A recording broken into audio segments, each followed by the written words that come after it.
আমাদের প্রত্যেকের মনে কিছু পরিত্যক্ত বাড়ি থাকে। এই বাড়িগুলোতে একসময় জীবনের সবটুকু কোলাহল ছিল। আজ সেখানে শুধু নীরবতা আর স্মৃতির ধুলো। এগুলো সেই সব সম্পর্কের ঘর যেগুলো থেকে বাসিন্দারা হুট করে চলে গেছে, কিন্তু তাদের ছেড়ে যাওয়া জিনিসপত্রগুলো ঠিক আগের মতোই রয়ে গেছে। বন্ধ দরজাগুলো হলো সেই সব না মেটা অভিমান। জানালার ভাঙা কাঁচ দিয়ে যে হিমেল হাওয়া আসে, সেটা হলো হঠাৎ মনে পড়া কোনো দীর্ঘশ্বাস। আর বারান্দায় রাখা খালি চেয়ারটা, ওটা আসলে একটা অনন্ত অপেক্ষা।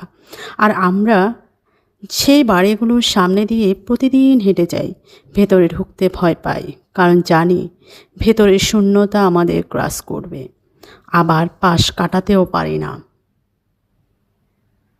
কারণ ভেতরের প্রতিটা দেয়ালে আমাদের নিজেদেরই একটা অংশ লেগে আছে। সবচেয়ে অদ্ভুত হলো, আমরা এই পরিত্যক্ত বাড়িগুলো ভেঙে ফেলি না। আশা করি একদিন হয়তো এর পুরনো বাসিন্দা ফিরে এসে বলবে, এই নাও চাবি, চলো আবার সব নতুন করে সাজাই। কিন্তু কেউ ফেরে না, শুধু সময় দেয়াল বেয়ে ওঠা আগাছার মতোই বাড়তে থাকে।